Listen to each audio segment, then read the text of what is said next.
Selfie.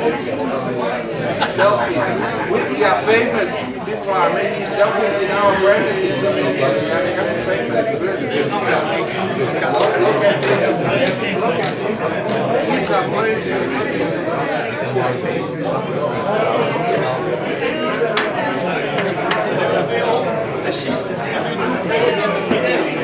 As you see, children are happy with us. They are taking selfies, and they will be in Instagram, and no scandal.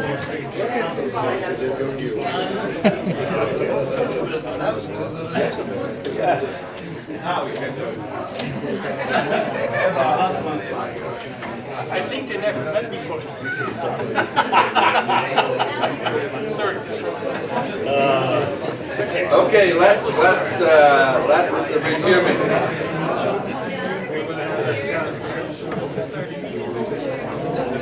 The creators of Colors in 2008. Okay. Ladies and gentlemen, the moment you were waiting for. Roland just paid the royalties to the company he didn't pay, so now the video is on. Okay, as a preview to all those people who get to Rotterdam the 21st and 22nd of June this year, where there are the 10T days, we will do a kind of serious gaming on how to integrate and work together. It will be on a board. It is all available, and we just knew now the trailer, and we expect you all to come to Rotterdam and experience it yourself. From the creators of the Baltic Sea of Colors in 2011, now it's the North Sea Challenge for 2050. Stepping up in the world of ecosystem-based maritime spatial planning. 6 countries, 1 sea.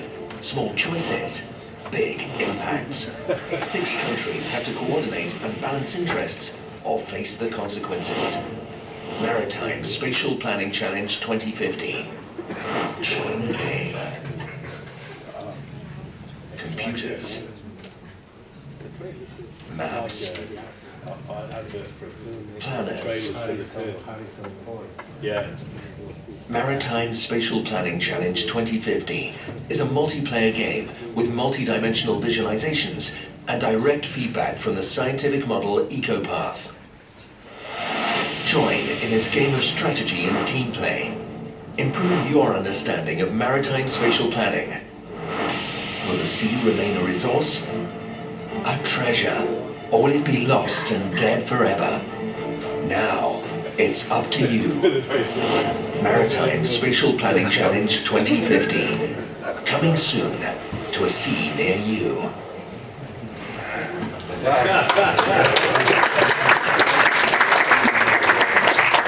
It's what I call a low profile.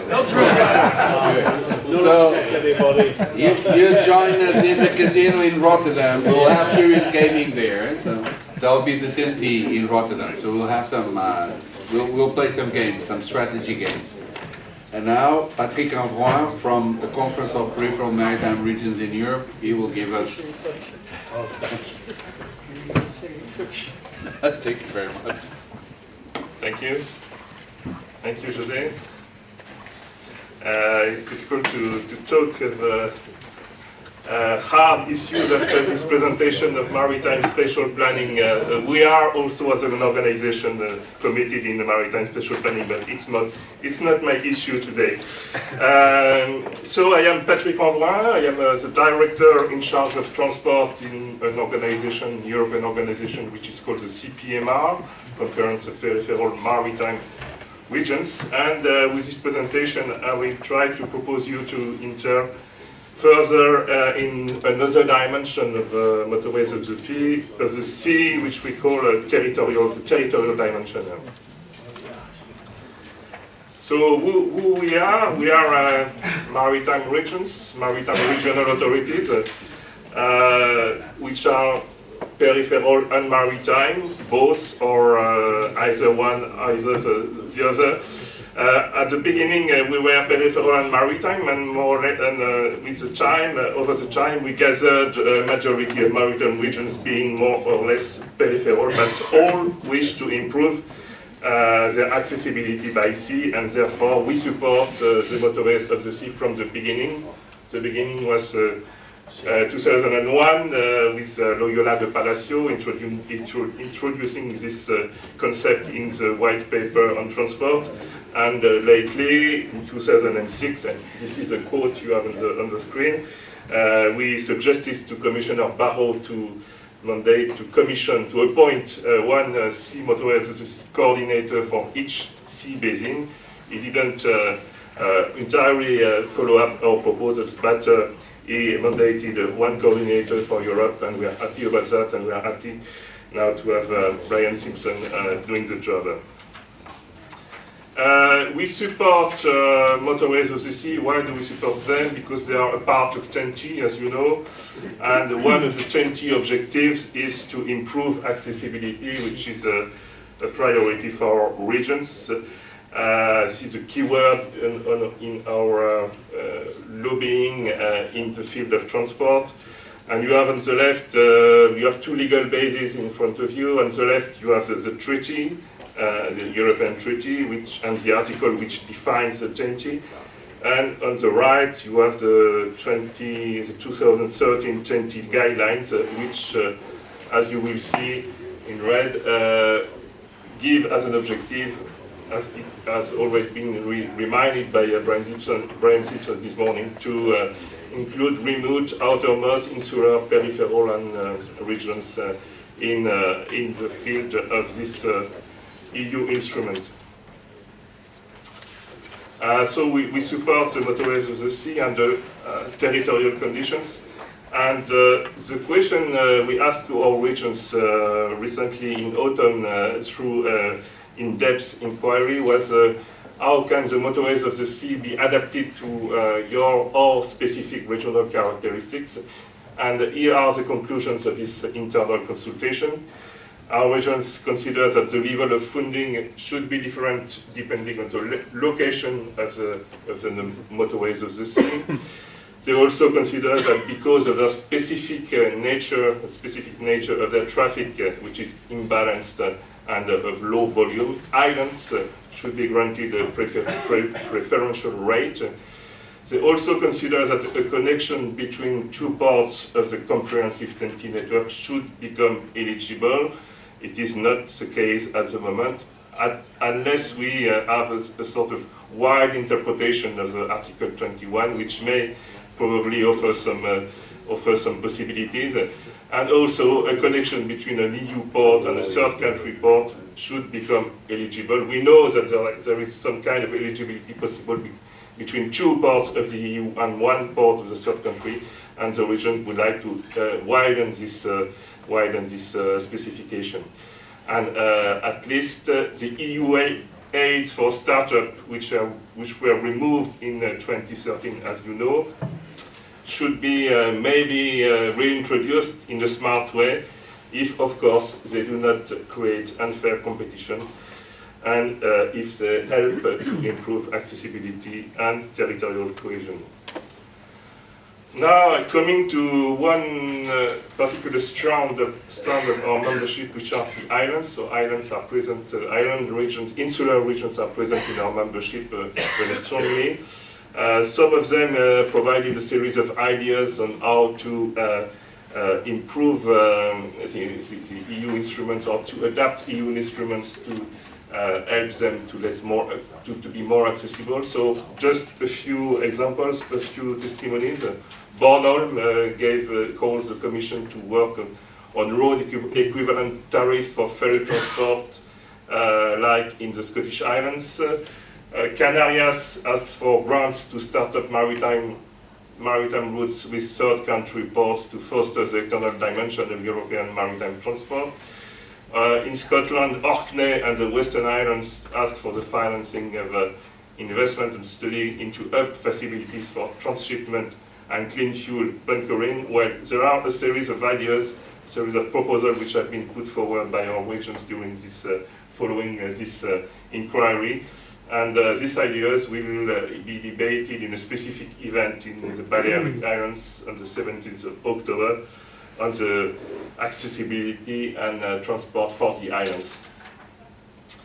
So we are aware that you are preparing the JIP, and we have tried to identify a series of first ideas which may be introduced into the JIP.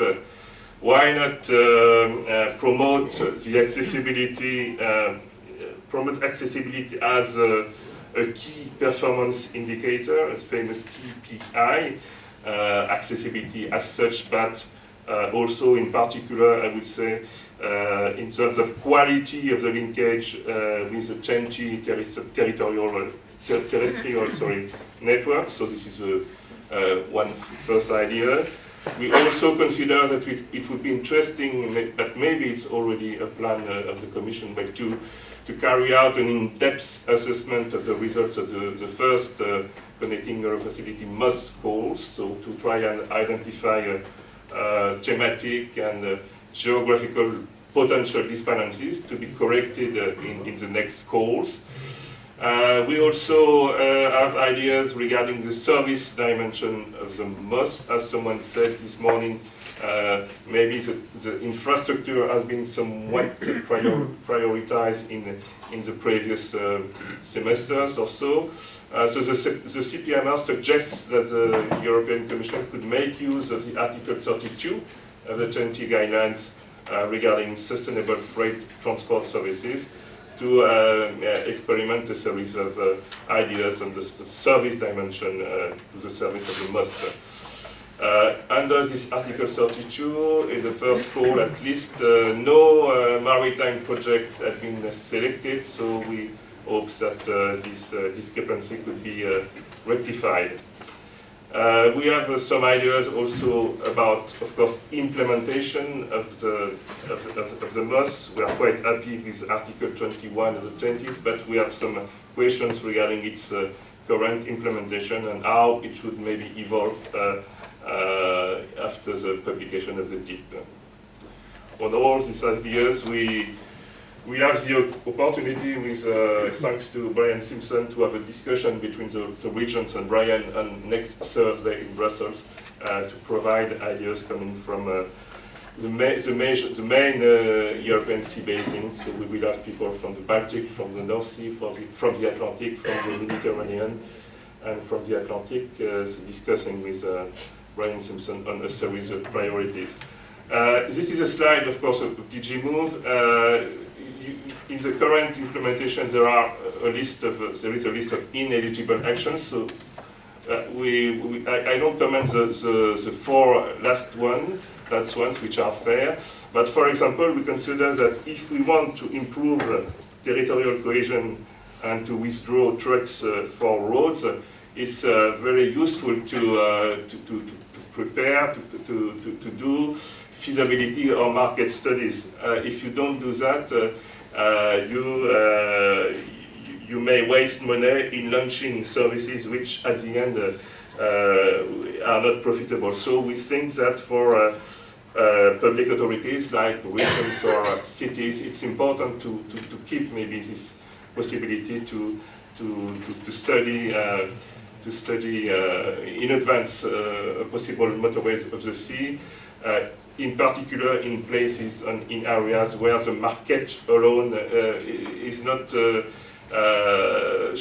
cannot surely make it possible to make a service profitable. So this is one idea. So as you understand, we are we are very committed on these questions of ultra-peripherality and insularity. So we have all the outermost regions which are members of the organization and most of the European islands. So these islands have brought a number of ideas, and they are not spending their time in complaining and demanding to Brussels. They are aware these outermost regions and islands to dispose of a series of assets which are linked to their geographical situation. This is one of the lessons from our internal inquiry. So among these assets, you have here on the slide a series of considerations. So islands, regions consider that they could provide a European open door to third countries. They could reduce congestion of mainland roads and harbors through transshipment and shorter shipping, etc. Very practically, it's not only wishful thinking, and for instance, the Azores and Madeira are currently involved in the Costa study, which forces and promotes the use of alternative fuels for ships, such as energy. And so there are a series of proposals, openings, and why not to build on this. So we hope that the deep will also consider this dimension of opportunities and assets.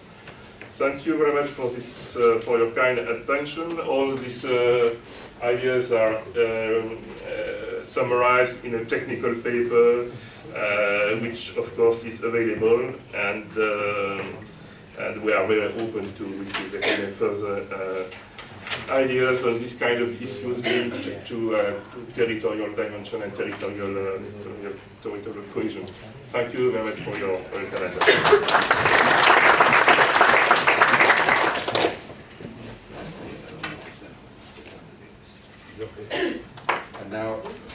Now is l'Agence nationale des ports ANP.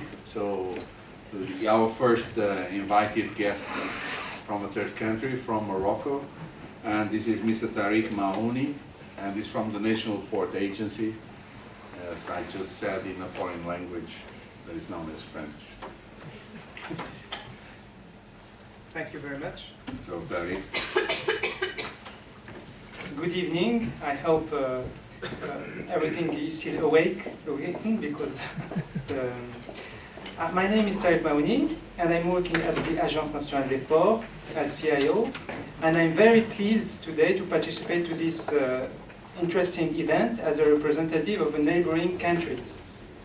I thank warmly Mr. José Anselmo and Mr. Alexio Pico to give us the opportunity to participate to this forum. I must say that I was very impressed by the achievement made by the European countries working on the Motorway of the Sea program. Morocco wishes to develop a very strong cooperation framework with European countries in the maritime and transport field, and we are already sharing information with Spain, Italy, France, and the Netherlands, and we hope to develop further the cooperation in this field. I can say also that the Motorway of the Sea concept could help us accelerate the trade development and regional integration with Morocco and with African countries, and that's what I will present you today. Africa is very close to Europe, it's obvious, and Africa has great potential of growth for development. It is estimated between 3.5 to 5% per year in Africa for the next 20 years. Besides, we are in an economy increasingly globalized, connected and digital, and so international trade is a fantastic tool for African countries' development. There is two general trends, and these trends apply to Europe, but also to Africa. It is the continued growth of maritime traffic first, with the size of ships that are going bigger and bigger, and the digital transformation. This is what we are facing now. In this context, the shipping challenge for Africa is first to reduce cost and improve performance. It's the first challenge, because it's cheaper to import goods from China than to import goods from Europe, or even from African country to another African country. So it's the lack of efficient transportation and port infrastructure is a barrier to trade between Europe and Africa, and even between African countries. It's clear that the short sea shipping concept is very important also for Africa. The Motorway of the Sea concept is well suited to trade between European Union and African countries, and to trade between African countries too. But this needs port infrastructure and integration with other modes of transport, multimodal, like we have speak about it all of the day. And this map shows how Africa is connected to the world trade, and we see that African ports are privileged access points for goods from Europe, Asia, and America. And Africa has few large-sized ports like Tangier in Morocco, Durban in South Africa, and Port Said in Egypt. The situation of Morocco is interesting because it's located at a strategic position between Europe and Africa, and besides has developed a framework of ports like Tangier, I said, and Casablanca also, and Jolf Asfar, and there is an ambitious development plan for infrastructure ports, building new ports, Nador West Med, Kennetra, Atlantic, and Safi. But infrastructure development is not enough, and I will try to explain why during the rest of my presentation. Indeed, when considering the mass of information required for the completion of import, export, or transit operation, it is clear, and we speak about it all during the day, it's clear that simplify and automate this process and procedure is essential to achieve the goal of competitiveness. And that's the reason why in the following of the presentation, I will introduce Morocco's experience in implementing the national single window of foreign trade. And you can see on the slide that there is many organizations, public and private organizations of Morocco, which are working together to build this single windows for trade. Under the leadership of the Agence Nationale des Ports, the project has gradually involved the entire port community, the government departments, banks, and companies involved in foreign trade. The project of single windows was launched in 2008 by Morocco, and the project is driven through an eGov program, which it contributes to the implementation of different strategy, first transport and logistics, but also port development and foreign trade. So different departments are contributing to this project. The ambition and goals of this project is to build a single windows, which is a tool, a government tool to facilitate the complete integration of the foreign trade for business, importer and exporter. And there is four main goals. First, the facilitation. Second, to anticipate information. Third, to connect partners, and then to compliance with international standards.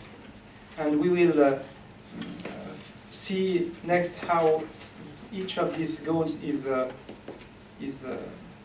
has been implemented. First, facilitation. Facilitation is maybe a common objective of all countries, but Morocco specifically has this objective to facilitate the procedure of trade. And the single windows help to optimize the transit time and reduce the logistic operations. And we can say, like the man in the picture, which is very worried because he don't know how to do with all this complexity. And companies are facing a growing complexity of the supply chain due to multiple stakeholders: customs, carrier, bank, forwarder, shipping agents, control administration, and many steps to complete a business transaction with another country, which results in lack of competitiveness and sometimes financial troubles and so on. And the single windows is, thanks to this single window, the integration is gradually becoming reality due to the interconnection of all stakeholders around the electronic national single window. The single windows offers online services in real time on the internet and data exchange machine to machine. The second goal, which is anticipation, and we see it on this slide. It's the early transmission of information allows each public and private actors to prepare the stop of ships and optimize processing time in port. And since the start of the single windows online services in 2012, we have observed an improvement of the deposit anticipation manifest by shipping agent from 15 hours to 30 hours before the arrival of the ships, and consequently better performance of good management. And this is due to a regulation of the customs which have imposed the deposit of manifest before arrival of the ships. The third goal is to connect partners together, and sharing information in real time with all the actors in the supply chain allows to optimize the processing time of port and commercial operation. Single Windows users have access to a dedicated professional space on the internet secured with rich features. And we see on the graph that there is public administration, the three main administration, the Department of Trade, the port authorities, there's two port authorities, the customs and the organization of control, and the private operators are involved too, the shipping agents, terminals, banks, and all this community are giving services online to business operators.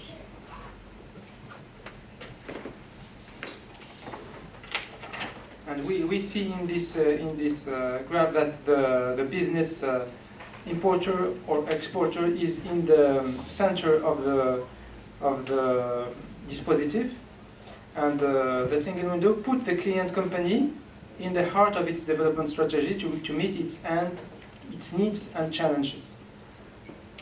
The client company faces a very competitive and globalized world. We see on the national committee, which is in charge of improving the business environment in Morocco, and chaired by the head of government, which show that we have the support of the head of government and all the departments. The fourth goal is compliance with standards, because we need to speak the same language.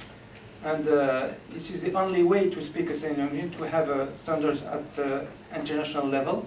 And we use the United Nations standards and World Customs standards. The advancement of the platform shows that many services are now on operation and many others are under construction, which shows a dynamic and ambitious plan to meet the challenge of global integration and competitiveness. This year there is the integration of Tangimet, which is scheduled, and next year's payment online for in terms of numbers, 10 ports are connected. 10 trade ports are connected. More than 17,000 companies subscribe and benefits from services, tracking of goods and processing foreign trade formalities. And all the government and relevant private operators provide their online service via Portnet. So it's quite huge. It became huge in last year. Last year it has been generalized to all the.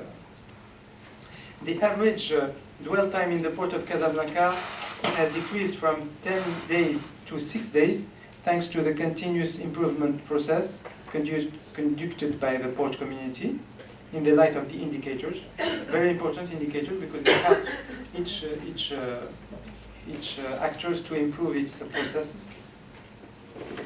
As we can see here,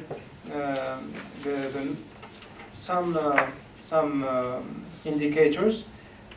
The single windows provides every week and every month many useful indicators to measure progress in terms of performance and accurately understand the origin of delays or congestion. In terms of conclusion, the feedback of Moroccan experience is to focus on final customers' issue. It's very important because when you have only when you have a PCS, you don't have the final customers, and when you have a single Windows, you have the final customer, and it is this association of professionals that have the capacity to push towards better efficiency in the services. It's an alliance. The single Windows is an strategic alliance between foreign trade stakeholders, and they need to trust each other. We speak a lot about trust, and effectively it's really a question of trust and confidence. The key performance indicators are very useful, and we are looking to go further in the regional integration and interoperability, which is a final goal.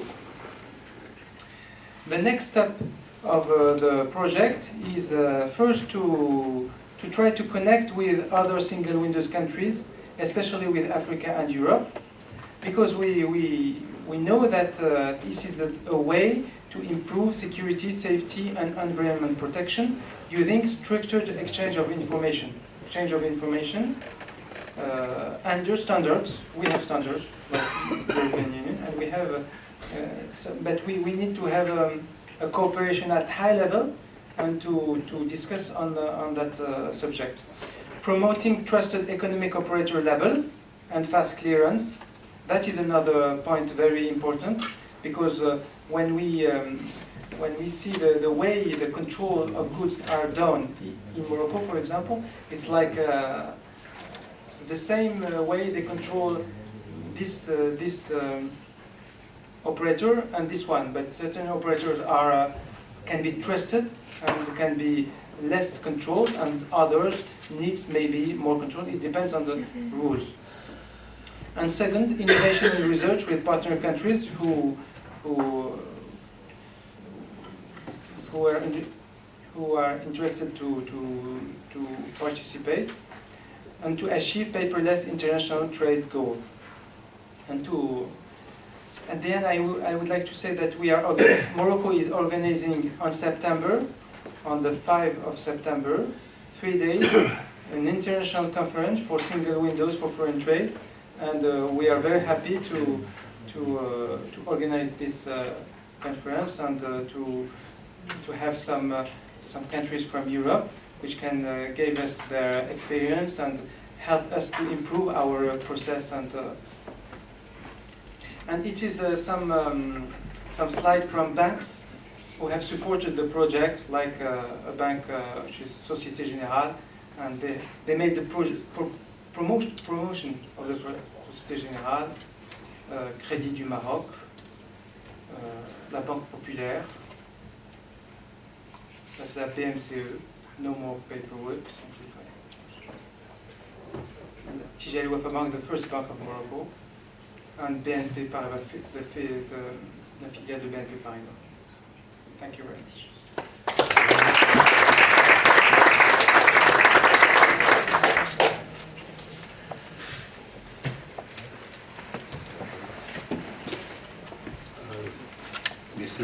Now we change a little bit perspective and go back to Norway.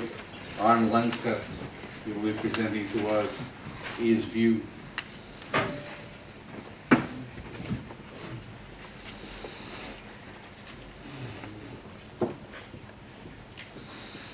Thank you, Mr. Chairman, and thank you very much for your invitation to Brussels at the Norwegian National Day, 17th of May. I'm pleased to be here. It's been a very interesting conference, yes. I should try to speed up a bit, but I will start up the same way as my friends from Kvarken, Finland, Sweden. and just say a couple of words about distances. My hometown, Mo I Rana, somewhat in the middle of Norway.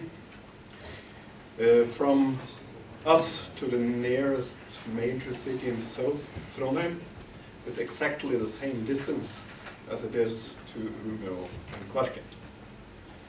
To Norway's capital, Oslo, it's the double distance.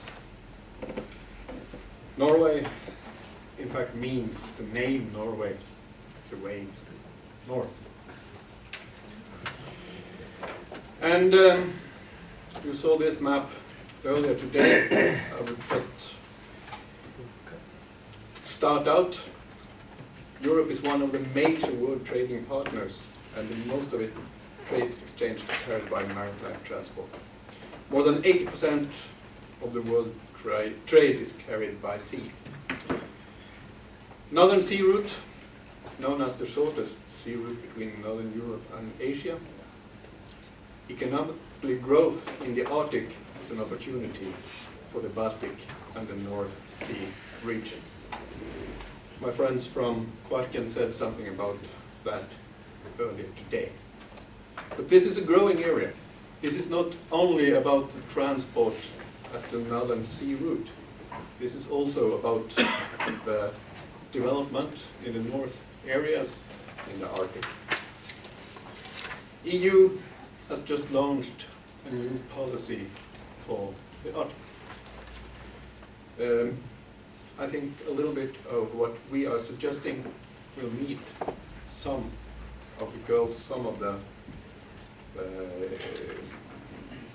plan, and I try to tell you a little bit about how and why. As you see, Northern Sea route, usually we think from Rotterdam to Shanghai, but from Norway to Yokohama, from ports nearer up to the pole to different customers.